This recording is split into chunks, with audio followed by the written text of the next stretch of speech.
So take a few moments to allow the back of your body to widen, to soften, to adjust, and to release a little more deeply into the earth beneath you. Allow the weight of your bones, feel the length of your muscles soften, release, and become heavy.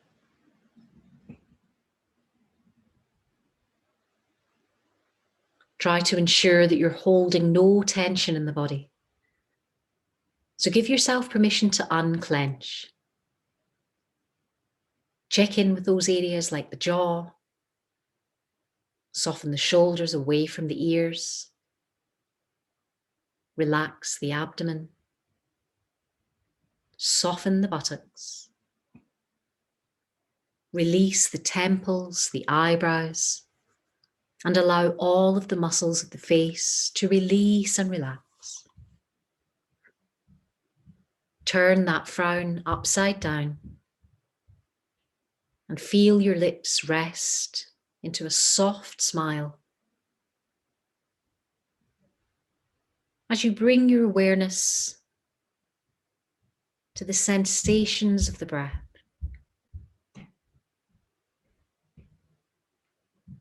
Tuning into the familiar sensation of the cool air at the tip of the nose,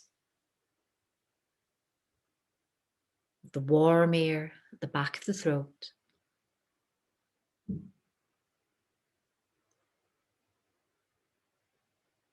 And use these next few moments to slow the breath down.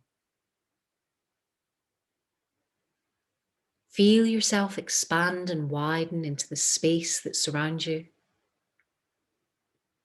And recognize every out-breath a letting go.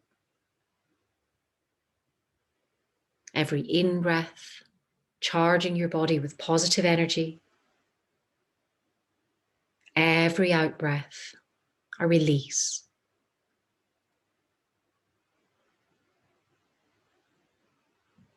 Feeling any tension, any negative energy. Release and melt into the earth beneath you. Slow the breath down, directing each deeper inhalation to the belly, feeling the belly rise on the inhale, then fully releasing and relaxing as you exhale. Inhaling deeply to the belly, the chest, and the collarbones. Exhaling fully from the collarbones, the chest, and the belly last.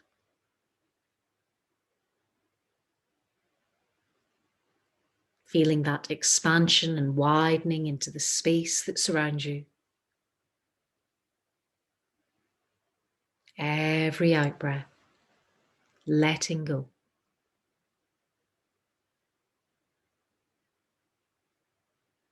As we prepare our body for the work of our practice today, let's take a moment to focus the mind.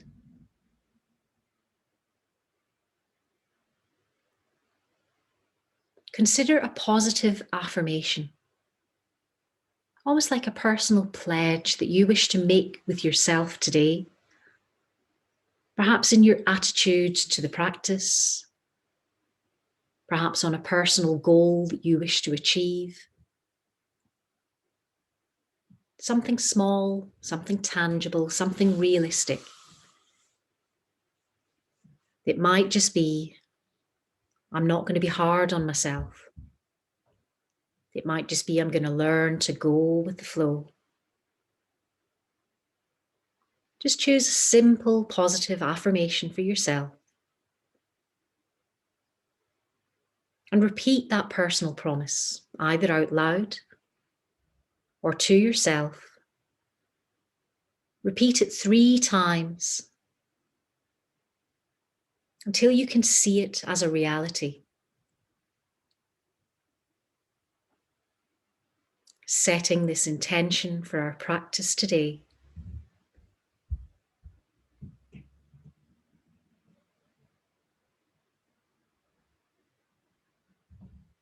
Pushing aside all other distractions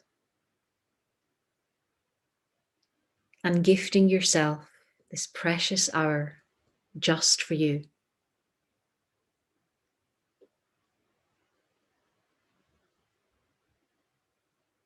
Now remain tuned in to the steady breath as you gradually bring your awareness back to the weight of your body as you rest on the floor. Feel that connection under the back of the head, through the back of the shoulders, through the back of the hips.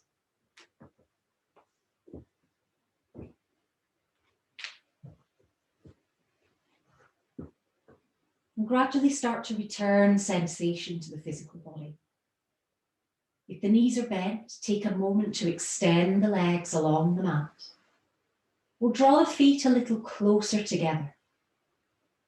Gently wiggle the fingers, wiggle the toes, rotate the wrists and the ankles.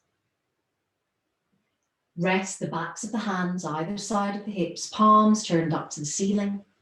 And just take a moment to gently rock the head from one side to the other, releasing any tension through the back of the neck. And as you return the head to center, press the fingertips towards the heels. So we're lengthening the shoulders down away from the ears, then drawing the shoulder blades together so that we bring the upper body to fully rest onto the flats of the shoulder blades. And we feel that release through the collarbones, through the chest, allowing that little gap in the lower back to gently mold into the floor. Then inhale to lift both arms overhead, pressing through fingers and toes, taking a long stretch through the body. As you exhale, hug the right knee to the chest, placing the hand to the shin, or if it's more comfortable, taking hold at the back of the thigh, and just applying gentle pressure to release into the lower back, into that tight space over the sacrum. Direct the right knee out towards the right shoulder. Then as you draw the knee back to center, start to draw little circles with the knee, mobilizing the hip joint, softening that space at the back of the hip, and just releasing an area where we do hold a lot of tension. Return the knee to center, lengthen the leg away again, and inhale to lift the arms overhead, another full body stretch.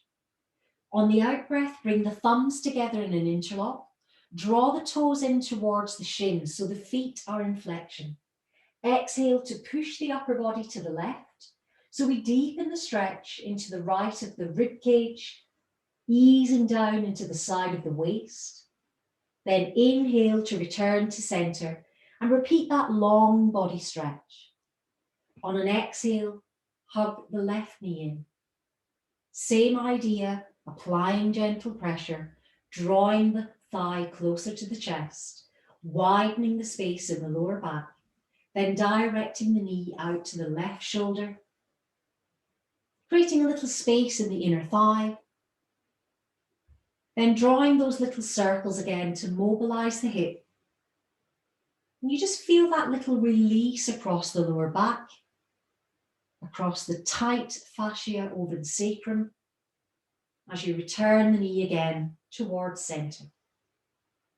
As you extend that left leg forward, lift the arms overhead again, resting the backs of the hands an inch from the floor. As you bring the thumbs together into interlock, draw the toes in towards the shins again, exhaling to squeeze the upper body over to the right side, which will encourage that deeper stretch into the left of the waist and the rib cage.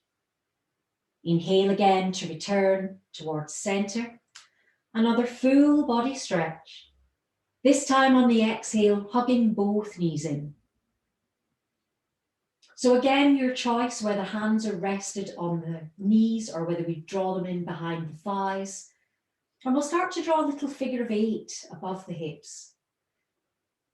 This will encourage a little gentle rock through the back of the hips, almost like a massaging action. Releasing again the tension of the lower back as you return to center and allow the feet to rest again on the floor. So the knees will be bent, the heels hip width apart, a little gap between the thighs, and just visualize the insides of the feet parallel. You can lift the toes from the floor, spread the toes like fingers. Then as you individually replace the toes, you can feel that full connection under the soles of the feet. Relax the head back. Rest the hands again either side of the hips, turning the palms up to the ceiling. And once more, nudging the shoulder blades together to encourage that widening through the chest. Let the full weight from the back of the head through the spine to the back of the hips sink into the earth beneath you. And as you exhale, draw the tummy button in, just to feel that gentle connection as you engage the core.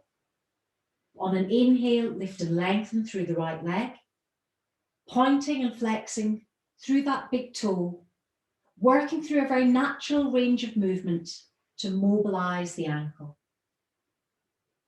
Press through the heel. You want to visualize that you're drawing the back of the hips to the floor, pressing through the sole of that right foot to encourage a deeper stretch to the back of the thigh. Once more, draw the tummy button in, core engaged, as you float the right heel down until both thighs are level with one another. Use the big toe now to change that action, rolling the circles with the big toe, changing direction. So we're slowly, carefully going through full range of movement. A little bit of creaking and groaning, all is well. Bring the foot to flexion, keep the core engaged as you lower that right heel down. And again, we'll just keep an inch from the floor so that as we start to draw circles with the heel rather than the toe, we skim that space about an inch from the mat, opening into the inner thigh, changing direction, mobilizing the hip socket. So it kind of feels as though the top of the thigh bone is working through that full range of movement in the ball and socket joint. Rest the heel an inch from the floor. Inhale to lift the arms overhead again. Point through the toes, bring the palms together in an Anjali Mudra. Rest the thumbs an inch from the mat, comfortably positioning the ears between the upper arms. On an out breath, draw the tummy button in, then draw the toe in towards the shin. Press through the heel. An in-breath to point the toe, point the fingers away, but keep those shoulders down away from the ears. On the next exhale, hug that right knee back in towards the chest. Then replace that right foot to the floor. Both hands return either side of the hips. Adjust if you need to come back onto the flats of the shoulder blades. Exhale to draw the tummy button in and fill that little gap in the lower back. Inhale to lift and lengthen through the left leg. So once more, we start with that very comfortable linear action of pointing and flexing through the toe. You might notice it starts to lengthen that space at the back of the calf. Push a little more keenly through the left heel. Again, sink the weight of the hips back to the floor, extending that stretch into the back of the leg.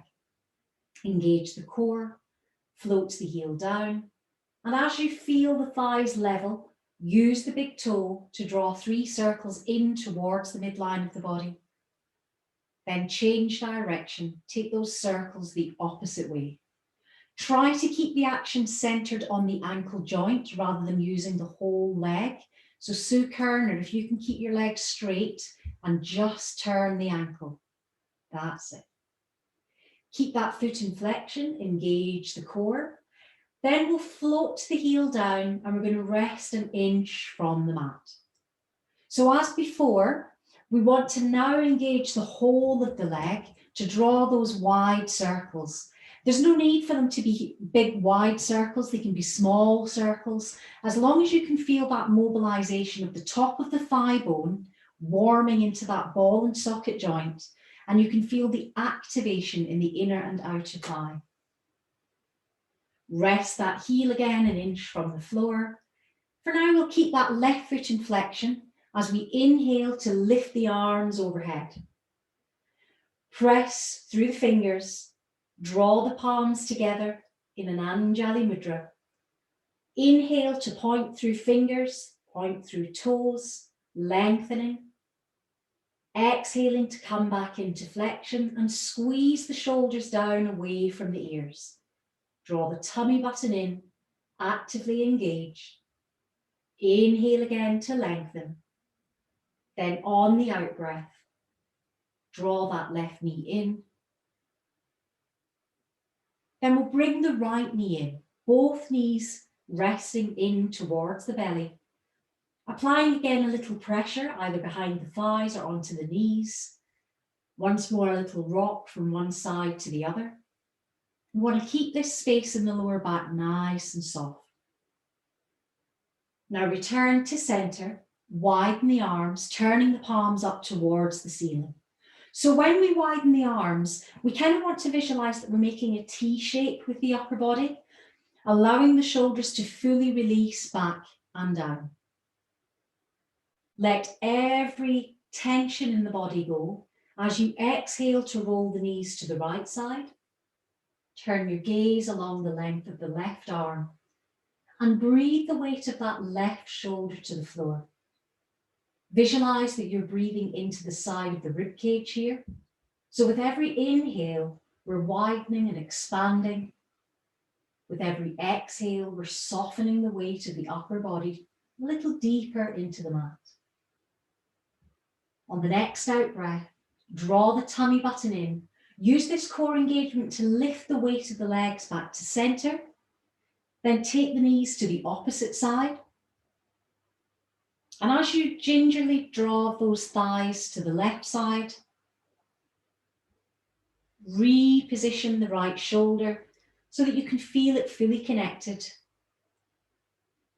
If you feel that that right shoulder has lifted, you might want to bring the knees a little further back. Breathe through the chest, then exhale to release the weight of the legs once more.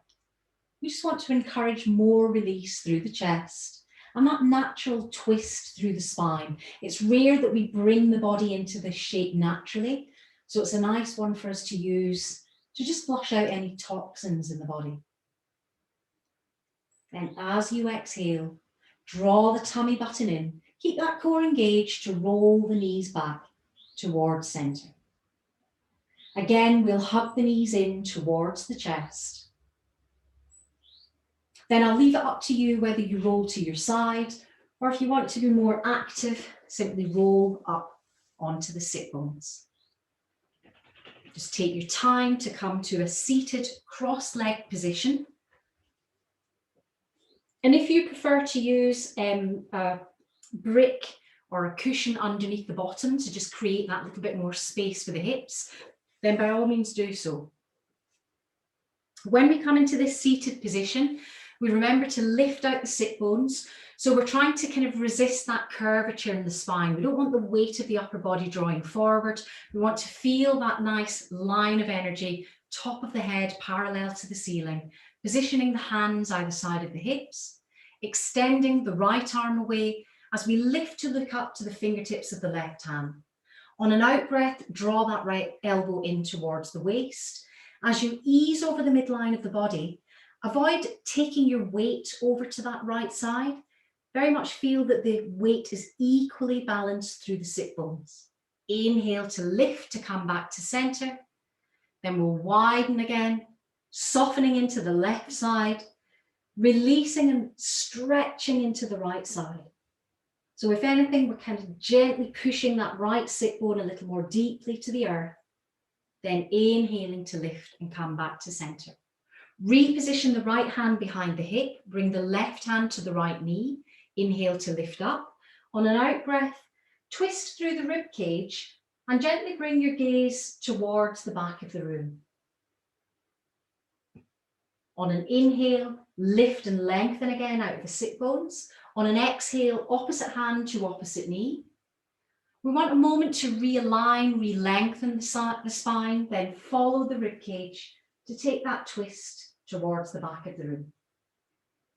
On the next out breath, release, bring your gaze forward, hands in front of the ankles, lift up and lengthen, then exhale to gently walk forward. So this is one of these postures that can be a bit Marmite. Some people love it, most people hate it. It's also one of those postures that some days it feels good and other days it just feels like the knees grumbling or the ankles don't like it.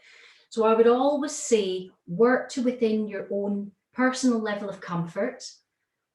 Mild discomfort is good, but any heat or pain, back off and come back to a seated upright position. So if it works for you, if it feels comfortable for you, you can sink the elbows towards the floor, relaxing the shoulders. You might even wish to stack one fist on top of the other and bring the forehead to rest. Then as you exhale, draw the tummy button in so the muscles of the lower back are supported. Then walk the hands back towards the ankles. Beautiful. Bring both hands behind the hips, shoulder blades drawn together. So the action before was quite a closed position. It was very wide through the shoulder blades. So the counter to that is to draw the shoulder blades together, to lift the sternum and to open the gaze up towards the ceiling. Then as you exhale, release, bring the gaze forward, switch that leg crossover. We'll extend both arms forward, and I'm going to start by bringing right forefinger over left. As we interlock and open the palms towards the heart, draw the tummy button in and curve the spine towards the back of the room.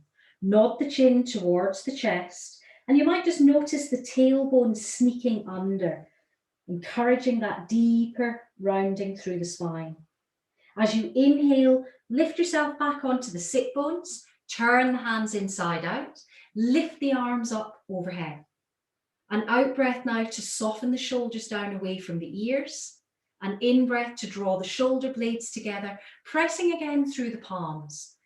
So we want to feel comfortably relaxed, the ears between the upper arms. This extension through the arms, I get it, is hard work, but we're focusing on that core engagement, supporting the spine, opening into the heart.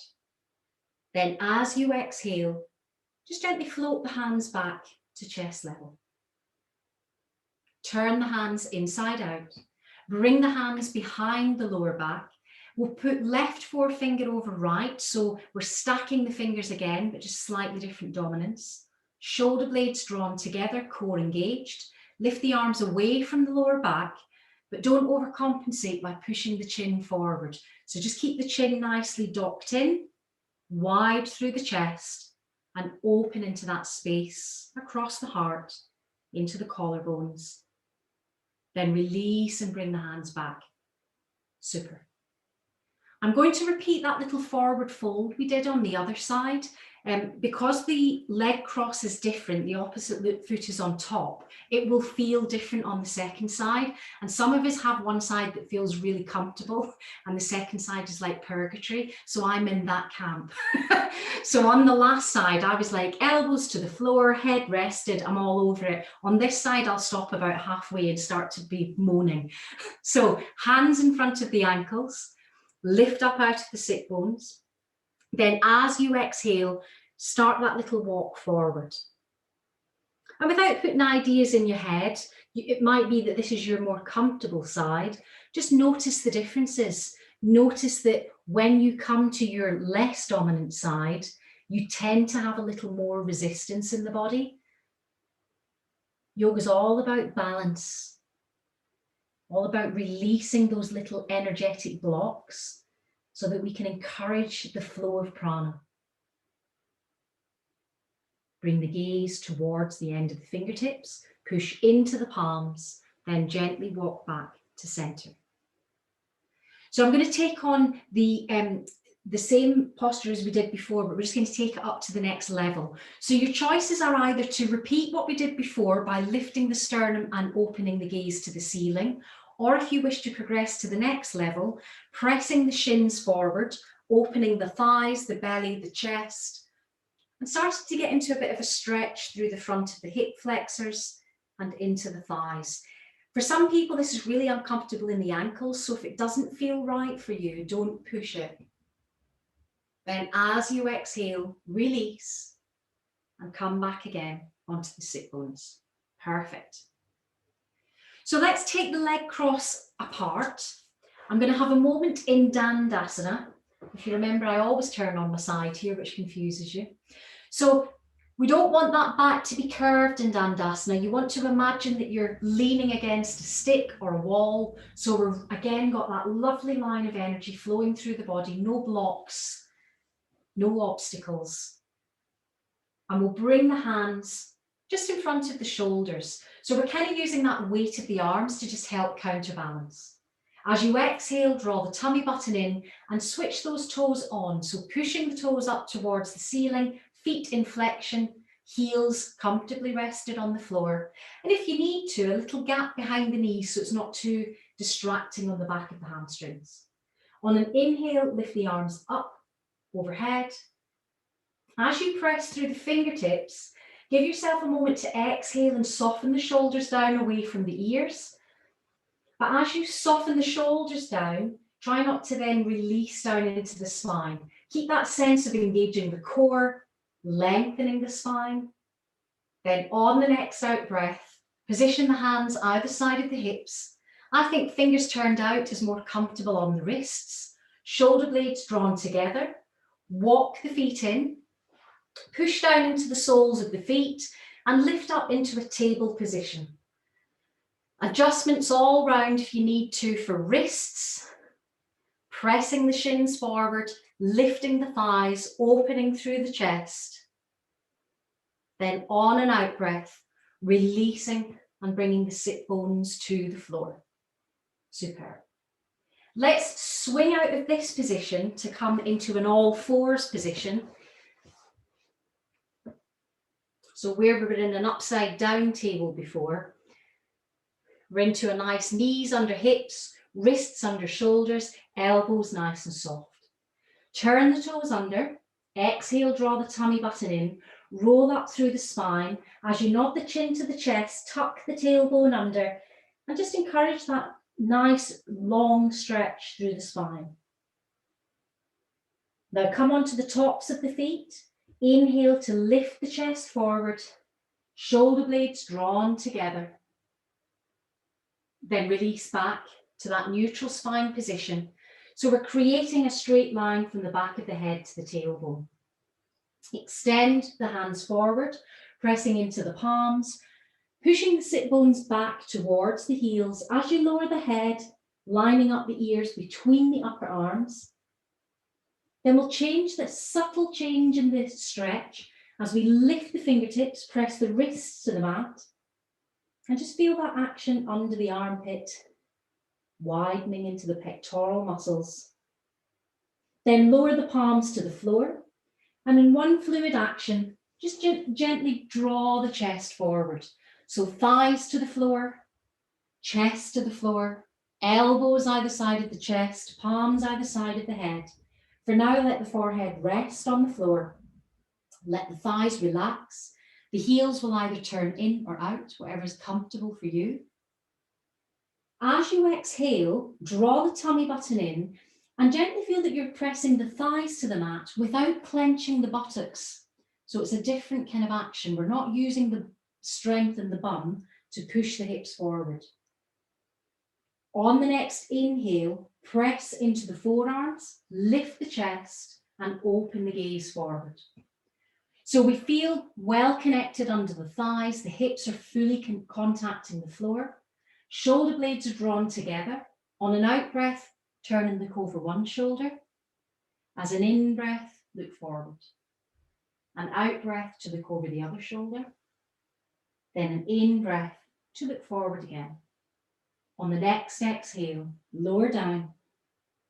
Reposition the hands a little further back. So placing the palms either side of the chest, drawing the elbows in so that we've got a nice open line in the shoulders, keeping that connection through the thighs, then inhaling to press into the palms, lifting the chest. So this cobra position is one of the positions that we use in the salute to the sun. So there are options on cobra. I prefer the version where the thighs are really weighted and heavy. I think it really lends itself to opening the upper thoracic spine. But if you hold discomfort in the lower back, that can be quite challenging. So you do have the option to lift a little higher if that just feels kinder to your lower back. Then on and out breath. Push into the palms, engage the core, and we'll press back to come into a child's pose again. We want to use this space to lengthen the spine, to weight the sit bones towards the heels. And again, be mindful of that little bit of tension we often find in the lower back. Just breathe through that tension, pressing the heels, the sit bones towards the heels, then lifting up again into an all fours position. So before I go on to the full sequence of the salute to the sun, I'm going to show you, I'm going to break down little parts of the sequence so that we can practice these in isolation, then we can run the whole lot together. So the first piece that we come to that maybe just is a little bit challenging to get your head around is when we come into the plank pose and then we lower our body down. So if we comfortably step back into plank, luckily this is something that we do in Emma's classes as well, so we know this posture well. Just remember that in plank, you're kind of cheating yourself of the benefits if you lift the bottom up. So ideally, we want to see that nice comfortable diagonal from the shoulder through the hip to the heel, shoulder blades drawn together and core engaged. In the salute to the sun, there are two options to come out of plank. We can either lower down, connecting knees, so lowering the knees, then the chest, then the chin, but we always leave the bottom up when we do that. So there's a little bit of a gap. You feel a little bit like a slithery worm when you do this. Then the next part of the sequence is to lift forward into that cobra position. Okay? So if I may, I'd like to watch you do it because I've just done it and obviously can't see as well when I'm on my side. So please come back to plank and we'll practice that first variation, which I call knees, chest, chin, because it's quicker to see than Ashtanga Namaskar. So knees down, chest down, chin down and bottom up. It's the bottom up that's the challenge. Your brain just doesn't get it. And then you feel like a beached whale because you just flop. Brilliant. Inhale to lift the chest forward, lift up into cobra, and then rest back into child's pose. It's fair to say it's the bottom up bit that's confusing, isn't it? That's the bit that's challenging. So we call that posture, in Sanskrit, it's called Ashtanga Namaskar.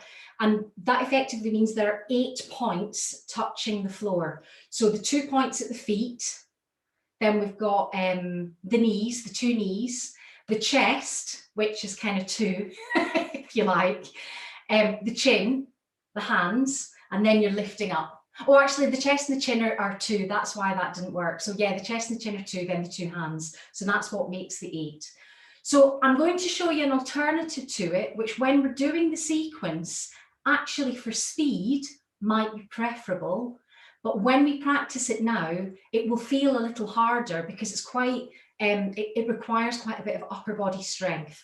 So the alternative to Ashtanga Namaskar is Chaturanga. So instead of having the 8 points touching the floor, we've got 4 points touching the floor. So the 4 points are the 2 hands, the 2 feet, like we are in plank, and the only way is down. So when we go down, the easiest thing to remember is that the elbows go back rather than out. It's not a press up. So the elbows will come back and they'll kind of hold on to the rib cage as you float the thighs above the floor. Then inhale to lift the chest. So when we're doing it slowly like this, it feels more challenging, but give it a go. And it might be that you prefer that to the one where we lift the bottom up. This is a truer representation of yoga, doing the chaturanga.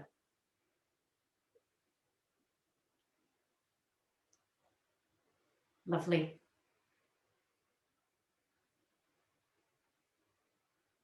Okay, good. So Sally, this is still too uncomfortable on the wrists for you. Yeah, I've got to say that isn't really a safe alternative. So I would rather not do the elbow version, because in the salute to the sun, it would just slow everything down for you. And I'd be worried about the impact on your back as you kind of came onto the arms, then pushed back into the back. I'll have a think about it while we're practicing it. So in terms of hands up, thumbs up, who preferred that second version? Perfect. Bit half and half. Bit half and half. Carolyn, were you going to say something there?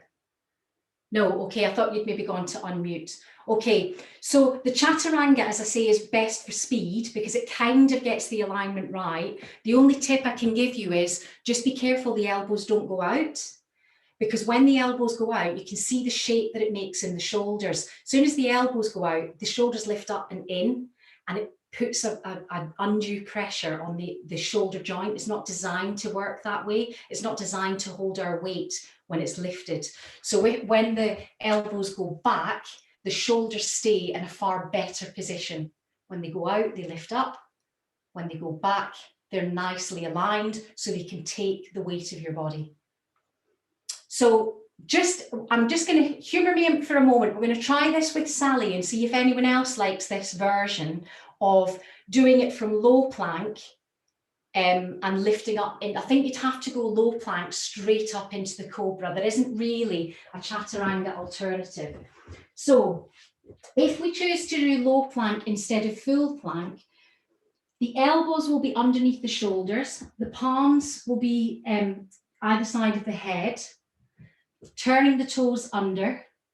So we're in our low plank position. Then we lower down onto the thighs, push down into the palms, or keep the elbows down and come into cobra. Might work. It might work because I think we've got that extra beat there where we miss out the chaturanga. So yeah, it might be an alternative. So if you come back to that cobra position for me again, so into this big lifted up position, the next part of the sequence that we'll come to is coming out of cobra and into downward facing dog. So turn the toes under. Normally we would do child's pose out of this, but we're going to come straight into the downward facing dog.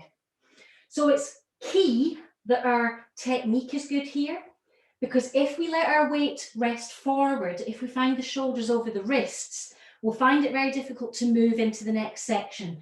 So push the sit bones back, lift the tailbone, and the action next is to bring the right foot forward to come into a lunge. Perfect. And actually, you're demonstrating what always happens in this posture. So I'm glad I didn't tell you how to do it, because you've now felt how not to do it. So what always happens when we do this is we get to about here, and then we go, oh, I can't get any further forward, I'm stuck. Well, the reason that happens is because psychologically, you lower the hips when you come forward, so you stop having any room for the knee. So we need to get into a discipline of keeping the hips high. And I personally take hold of the thigh and I place my foot under the shoulder. So it's a big stride. It's not a small movement, it's a big stride.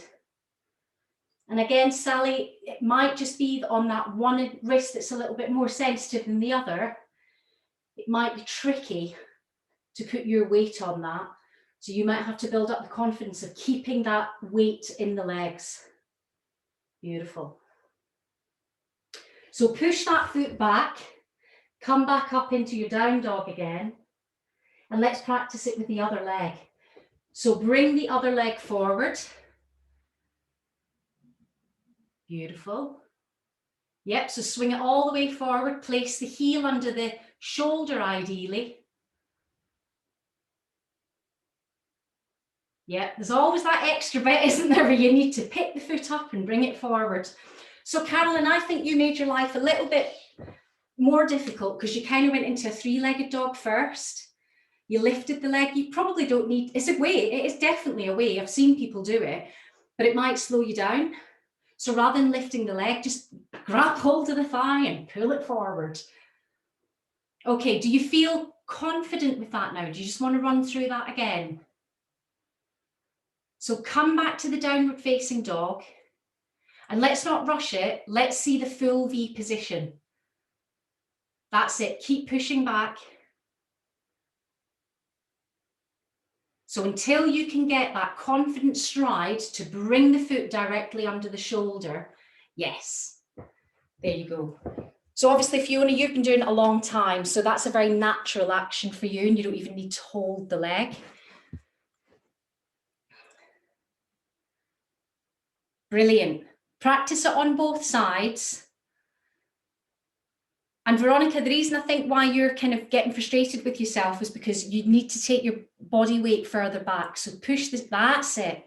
Doesn't matter how bent the knees are. Then lift the opposite leg forward.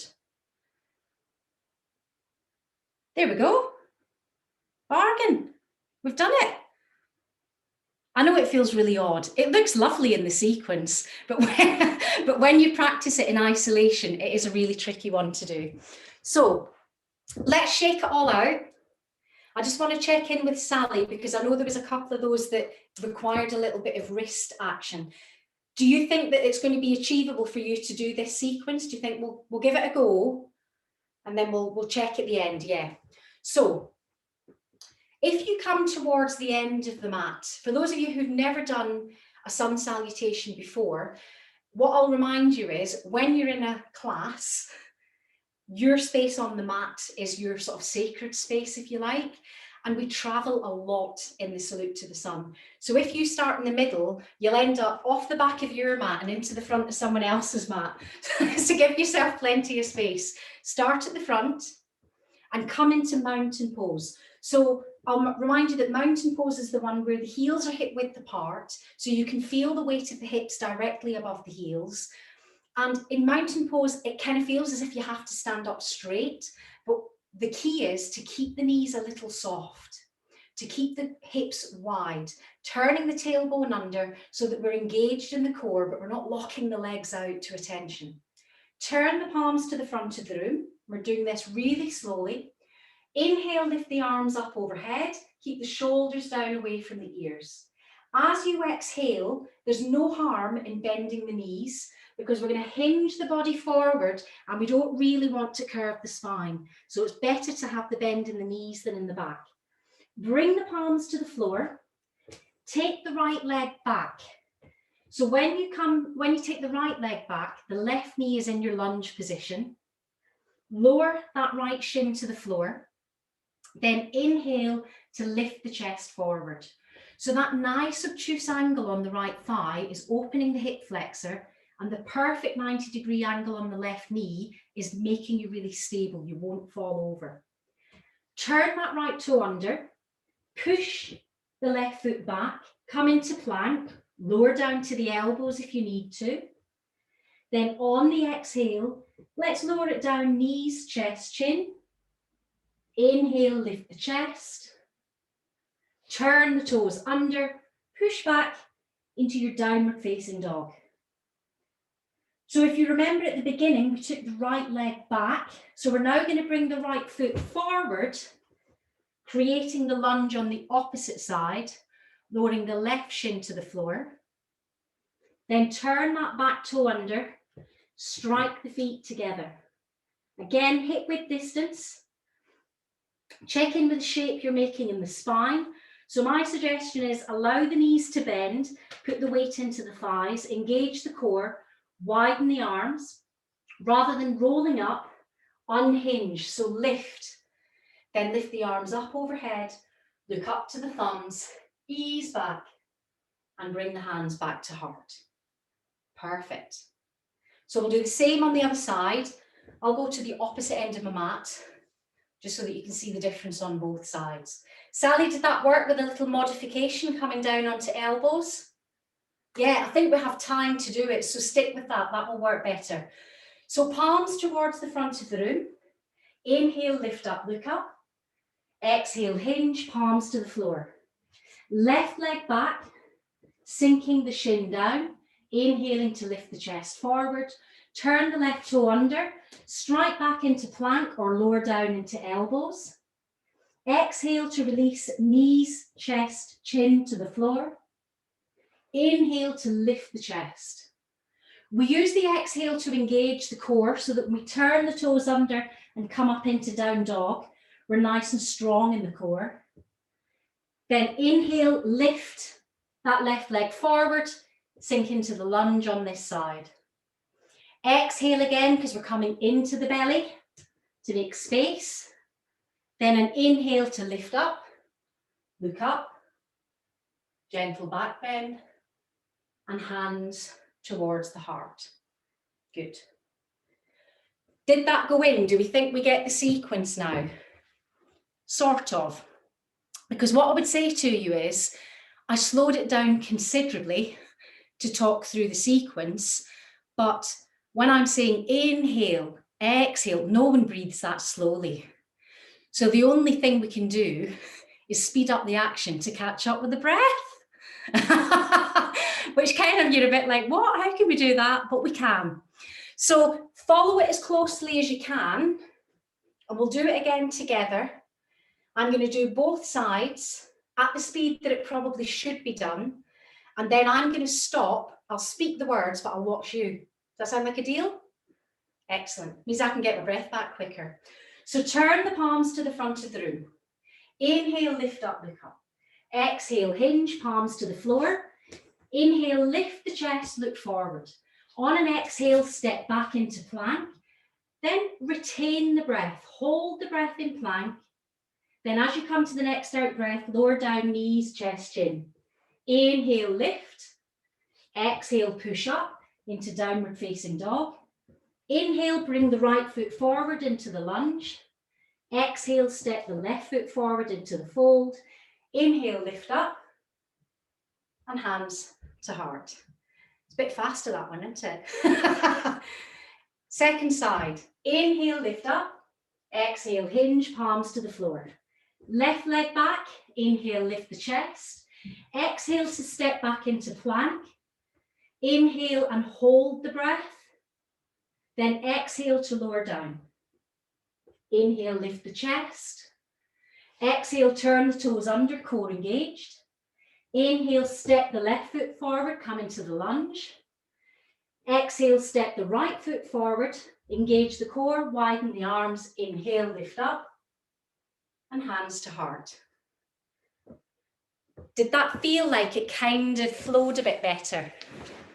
Breath into, no, nowhere near. Let's give it a go. I'm going to watch you. So if nothing else, comedy of errors. So come to the front of your mat. I'll say the words, but I just won't show you the actions. So inhale, lift up, look up. Exhale, hinge, palms to the floor. Strike the right leg back, come into the lunge. Strike the left foot back, come into plank. Take a breath here and hold the breath. On the out breath, try that chaturanga if you prefer to lower down. That's it. Then inhale, lift the chest. Engage the core on an exhale, push up into down dog. Inhale to bring the right thigh forward, coming into the lunge. Beautiful. Exhale, bring the left leg forward, come into the fold. And fold is a kind of hangy position, so don't be frightened of just letting the shoulders relax. Widen the arms, draw the tummy button in. Beautiful. Lift, unhinge. Nice. Then bring the hands back to heart. Fabulous. Sue Kerner, when we did plank, you were doing a down dog. So on this side, try to come into the diagonal rather than lifting the bottom, because you're making life quite hard for your shoulders if you do the down dog twice. Inhale, lift up, look up. Exhale, hinge, palms to the floor. Left leg back, come into the lunge. Right leg back, come into plank. Take a breath in, then hold the breath. Much better. Lower down, chaturanga or knees, chest, chin. Inhale, lift the chest. Push back into a downward facing dog, so that core engagement is key. Beautiful. Left leg brought forward into the lunge. Getting there. Right leg brought forward into the fold. Then widen the arms. Soften the back of the neck, engage the core, lift the chest, and look to the thumbs. Bring the hands back to heart. And if we all come to standing back in that mountain position, keeping the heels under the hips, keeping the knees soft, just let the hands hang off the shoulders. And for a moment, just close the eyes. So I'm just going to let you tune into the pace of your breath. So quite unusually, in yoga, we don't do a lot of what we call aerobic component, but when we do this sequence, it clearly speeds up the heart and we have to breathe a little bit more briskly. So let's come back on top of the breath, control the breath again, coming to the end of each full inhale and exhale. You can make each exhale a little noisier, so that we're filling the body with positive energy and we're releasing the body of any fatigue, any tension. Then if you close the eyes, just blink the eyes open. Exhale to draw the tummy button in. So we've got that core engagement. Inhale to lift the right foot from the mat and simply come to a 90-degree angle with that knee. So the underside of the foot parallel to the floor. Use the big toe to trace the circles in towards the body. Then change direction, do it the other way. Try to come from the ankle rather than the knee joint if you can. Then replace that foot to the floor. Core engaged, keep the supporting knee soft as you lift the left knee. In an ideal world, the knee is going to be as high as the hip, the underside of the foot parallel to the floor. And we'll start that little mobilization again in the ankle, going through both directions. Then once more, bringing that foot to the floor. Beautiful. Rock onto the balls of the feet, lift the heels from the floor, squeeze the shoulders back and down. Exhale, draw the tummy button in. Inhale, lift, pressing through the fingertips. On the next out breath, gently sink the heels towards the floor. Bring the right hand to take hold of the left wrist. Extend and lengthen, then lean over to that side, opening into the side of the rib cage. Inhale to lift, to come back to center. Opposite hand to opposite wrist. So a little extension, then easing over. Then inhale to lift, come back to center. Separate the hands. And I'm just going to suggest for a moment, I'll show you this shape and then you can copy. So at the end of that salute to the sun, the very last action that we do is a forward fold. Now, quite often when I'm looking out and into the forward fold, I see a lot of kind of this, and the bodies are quite, the arms are quite far away from the body. A forward fold really is as much as possible to bring the belly onto the thighs and to just relax all this space in the upper body. When we come out of the forward fold, I think because a lot of us have done Pilates, we kind of feel that that is the action. But that's quite a restrictive reaction in yoga. It kind of compresses the belly. So rather than rolling up through the spine, we're a bit more active. So widen the arms, keep the shoulder blades drawn together. And I kind of use the word unhinge. So we lift the belly off the thighs and it's one fluid movement. That's it. That's it. Perfect. So we're exhaling, hinging forward, belly resting on the thighs. Don't matter if the knees are bent, no one's judging. Then widen the arms and literally lift the belly up, one action. Perfect. One more time, hinge forward, let it all hang loose, widen the arms, engage the core, lift up. Nice. Now lift the arms up overhead, Bring your gaze up towards the thumbs, and you can allow that little release, opening into the spine, lifting the sternum. Avoid pressing the thighs forward, that will just compress the lower back. Then as you exhale, engage the core and bring the hands back to heart. Reposition the hands either side of the hips, soften the knees. Then we'll hinge forward again, just coming to a 90-degree angle. I just want to get into that space in the lower back, lifting the tailbone, pushing the thighs towards the back of the room. And just so that it feels a little bit softer, let's wrap the hands around the elbows. And again, we'll just bring the belly onto the thighs, and we're just letting the weight of the upper body ease towards the floor. It kind of feels like you're being stretched on a rack. It's very lovely feeling on the spine.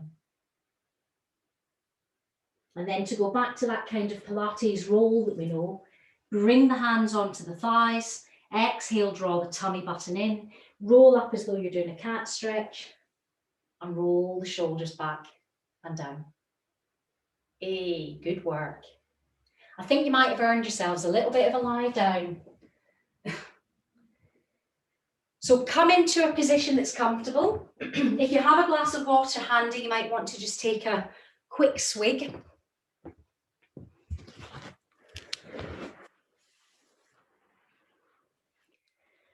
That salute to the sun can be quite heating, but that's the point. Couldn't resist it when I saw the sun this morning. I thought, well, we have to salute it.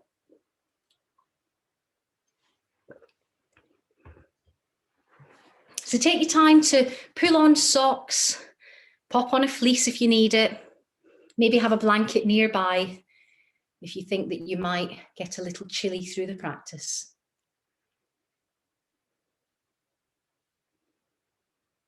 And when you're ready, just lay yourself back into a comfortable supine position.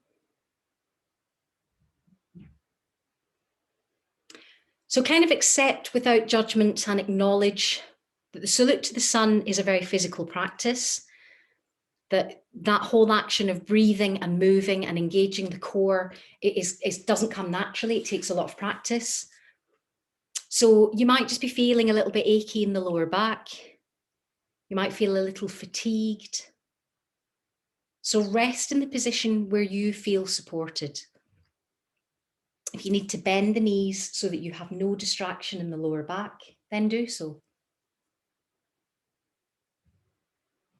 Turn the palms again up towards the ceiling in a gesture of feeling open, ready to receive a deeper relaxation as you allow your limbs to unclench, to soften, and to release towards the floor.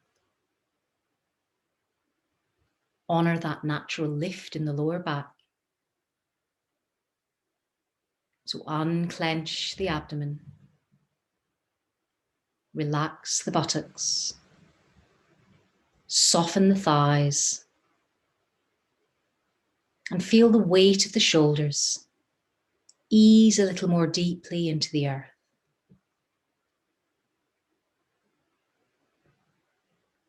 Rather than feeling that you have to hold yourself, submit the weight of your body to the floor and let Mother Earth hold you.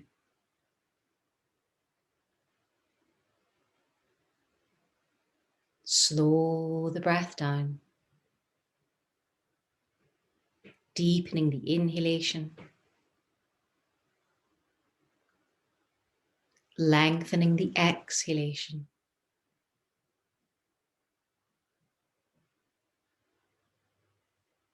Again, allowing any tension to melt into the earth, knowing that any negative energy will be recycled into something beautiful, something positive.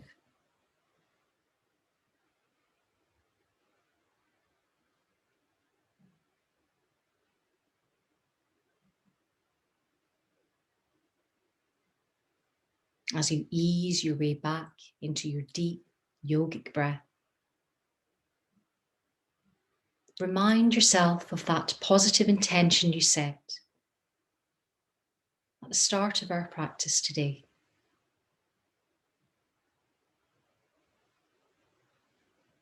Repeat that positive intention.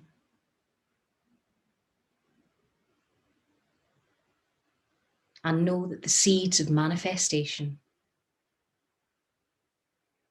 are already sown.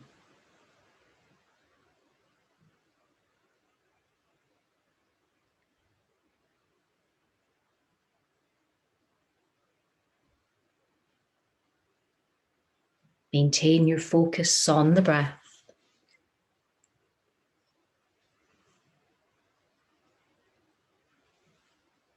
And as you feel your body ease towards a deeper state of relaxation, invite the mind to quiet.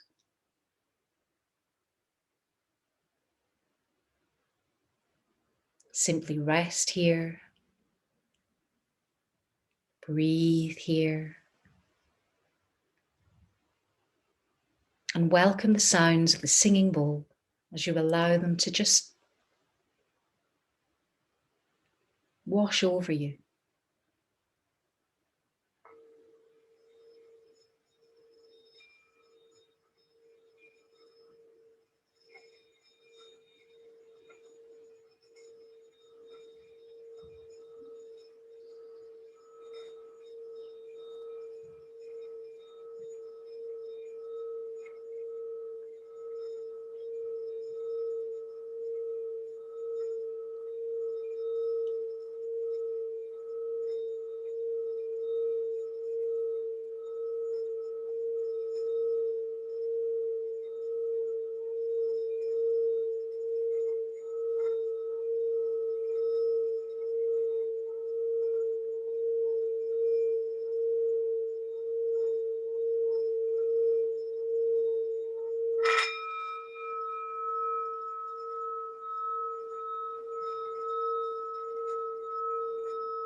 Tune into the sound of silence.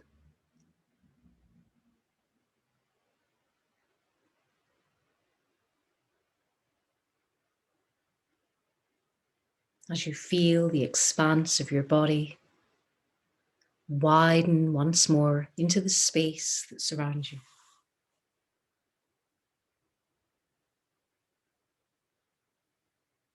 Start to become aware again of the weight of your body against the floor. Feeling the connection of those pressure points against the earth beneath you.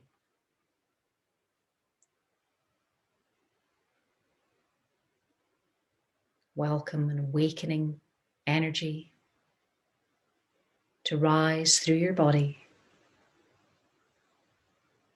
to gradually return sensation, touching the tip of the thumbs to the tip of each fingertip.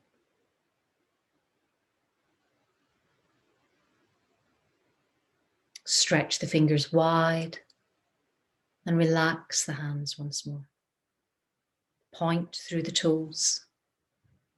Flex the toes towards the shins. Then once more release and relax that tension. Take a long stretch through the body. Then, if you wish, hug the knees to the chest. Once more allowing that gentle rounding in the lower back to soften any tension. Taking your time to roll to one side.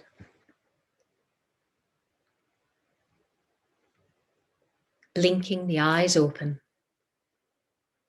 Then returning again to a comfortable seated position.